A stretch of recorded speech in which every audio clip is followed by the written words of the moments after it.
Obligation.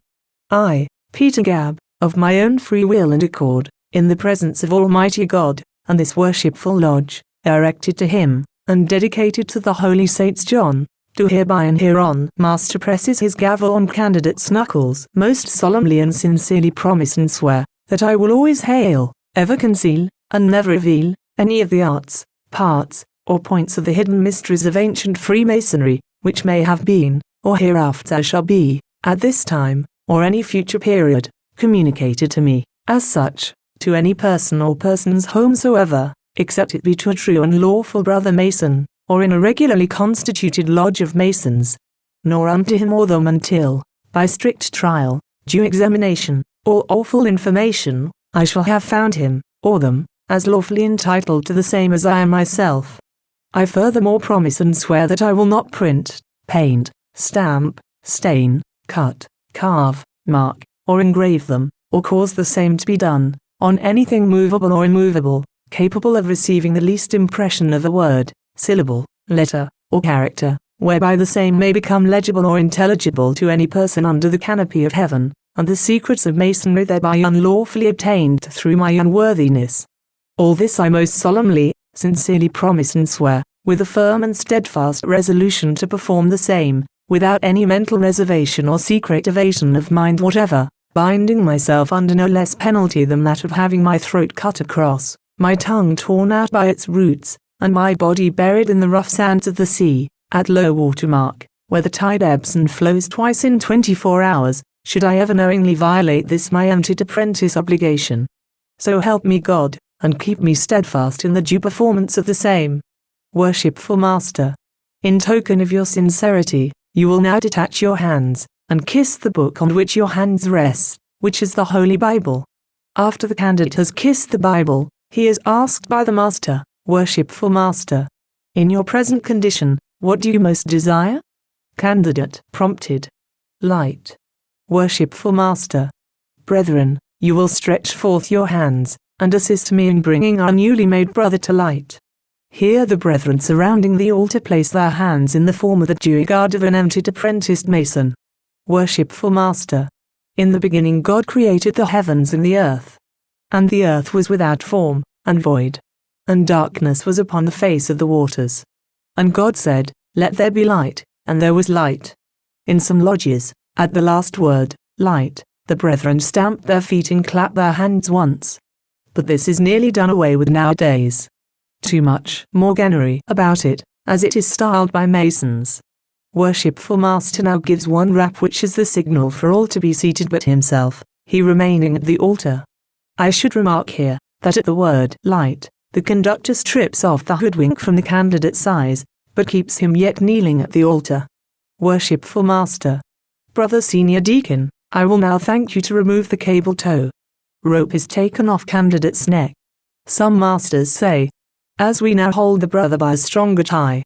Worshipful Master, my brother, on being brought to light in this degree, you discover both points of the compasses hid by the square, which is to signify that you are yet in darkness as respects Masonry, you having only received the degree of an entered apprentice. You also discover the three great lights of Masonry, by the help of the three lesser. The three great lights in Masonry are the Holy Bible, square, and compasses, which are thus explained. The Holy Bible is the rule and guide of our faith and practice. The square, to square our actions. The compasses, to circumscribe and keep us within bands with all mankind, but more especially with the brother Mason. The three lesser lights are the three burning tapers which you see placed in a triangular form about this altar. They represent the sun, moon, and master of the lodge. And as the sun rules the day, and the moon governs the night, so ought the worshipful Master to endeavor to rule and govern his lodge, with equal regularity. Worshipful Master, taking a step back from the altar, you next discover me as the master of this lodge, approaching you from the east, under the due regard, sign, and step of an entered apprentice Mason. Master makes the due regard, sign, and step, and, in token of my brotherly love and favor, present you my right hand, takes the candidate by the right hand, who is yet kneeling at the altar, and with it the grip and word of an entered apprentice. Worshipful Master to candidate, grip me, brother, as I grip you. As you are yet uninformed, Your conductor will answer for you. Senior Deacon. Worshipful Master, looking the deacon in the eye, while holding candidate by the right hand. I hail. Senior Deacon. I conceal. Worshipful Master. What do you conceal? Senior Deacon. Or the secrets of Masons, in Masons, to which this here presses his thumbnail on the joint token alludes. Worshipful Master. What is that? Senior Deacon. A grip. Worshipful Master. Of what? Senior Deacon. Of an Entered Apprentice Mason. Worshipful Master. Has it a name? Senior Deacon. It has.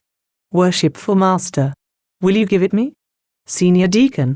I did not so receive it, neither can I so impart it. Worshipful Master. How will you dispose of it? Senior Deacon. I will letter it, or halve it. Worshipful Master.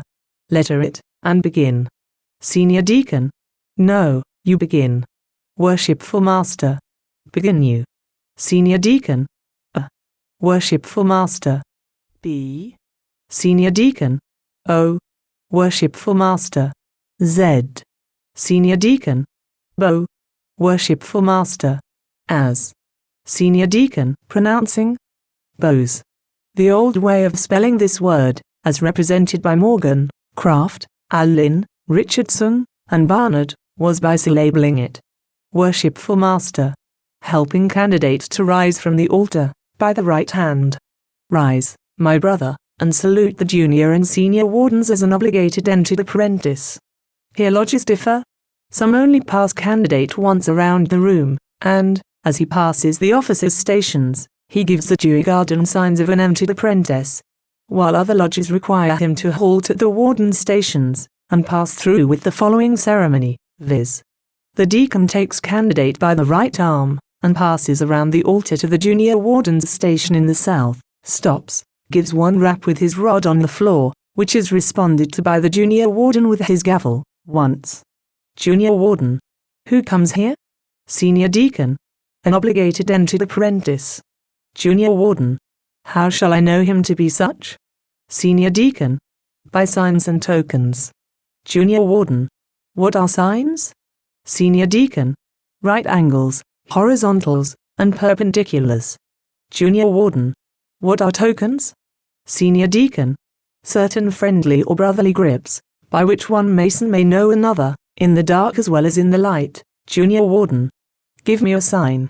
Senior Deacon gives the due guard, and directs the candidate to do likewise. Junior warden. What is that? Senior Deacon. A due guard. Junior warden. Has it an allusion?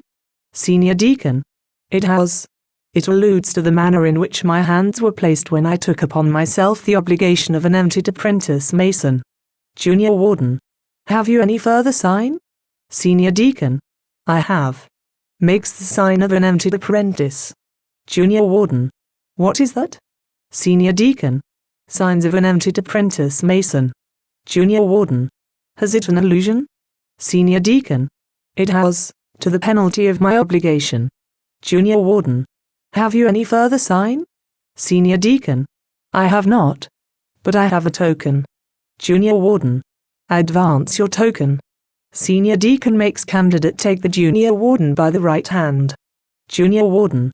I hail. Senior Deacon. I conceal. Junior warden. What do you conceal? Senior Deacon. Or the secrets of Masons, in Masons, to which this here presses his thumbnail on the joint token alludes.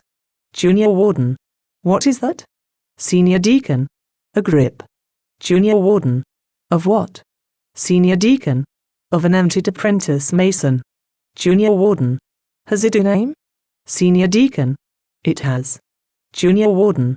Will you give it me? Senior Deacon. I did not so receive it, neither will I so impart it. Junior warden. How will you dispose of it? Senior Deacon. I will letter it, or halve it. Junior warden. Letter it, and begin. Senior Deacon. No, you begin. Junior warden. Begin you. Senior Deacon. A. Junior warden. B. Senior Deacon. O. Junior warden. Z. Senior Deacon. Bo. Junior warden. As. Senior Deacon. Pronounces bows. In spelling this word, bows, always begin with the letter A. This is one way that Masons detect imposters, for example, Morgan or Book Masons. Junior Warden. I'm satisfied, and will suffer you to pass on to the Senior Warden in the West for his examination. The conductor and candidate pass on to the Senior Warden's station, where the same ceremony is gone through with, and suffers them to pass on to the Worshipful Master in the East.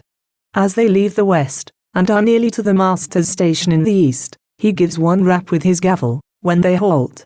The Master takes a white linen apron, sometimes a lambskin, which is kept for such purposes, approaches the candidate, hands it to him rolled up, and says, "Worshipful Master, brother, I now present you with a lambskin or white apron, which is an emblem of innocence and the badge of a Mason, more ancient than the golden fleece or Roman eagle, and, when worthily worn, more honorable than the Star and Garter, or any other order that can be conferred on you at this time, or any future period, by kings, princes, and potentates, or any other persons, except his be by Masons. I trust that you will wear it with equal pleasure to yourself and honor to the fraternity.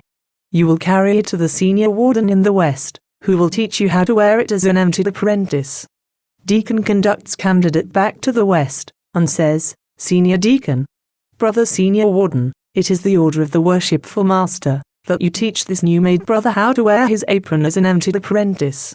The Senior Warden takes the apron and ties it on the candidate, with the flap turned up, remarking to the candidate as he does so, "This is the way, Brother Gab, that entered apprentices wore their aprons at the building of King Solomon's temple, and so you will wear yours until further advanced."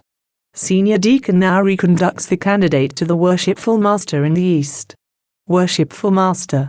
Brother Gab, agreeably to an ancient custom, adopted among Masons, it is necessary that you should be requested to deposit something of a metallic kind or nature, not for its intrinsic valuation, but that it may be laid up among the relics in the archives of this lodge, as a memento that you are herein made a Mason. Anything, brother, that you may have about you, of a metallic nature, will be thankfully received. A button, pin, 5 or 10-cent piece. Anything, my brother. Candidate feels for something. Becomes quite confused. On examination, or reflection, finds himself very destitute, not being able to contribute 1 pin, his conductor having been careful to take everything from him, in the ante-room, before he entered the lodge. Finally stammers out that he has nothing of the kind with him, but if permitted to pass out into the ante-room, where his clothes are, he will contribute. This the Master refuses to do, of course, which only helps confuse the candidate more and more. After the Master has kept the candidate in this suspense some moments, he says, "Worshipful Master.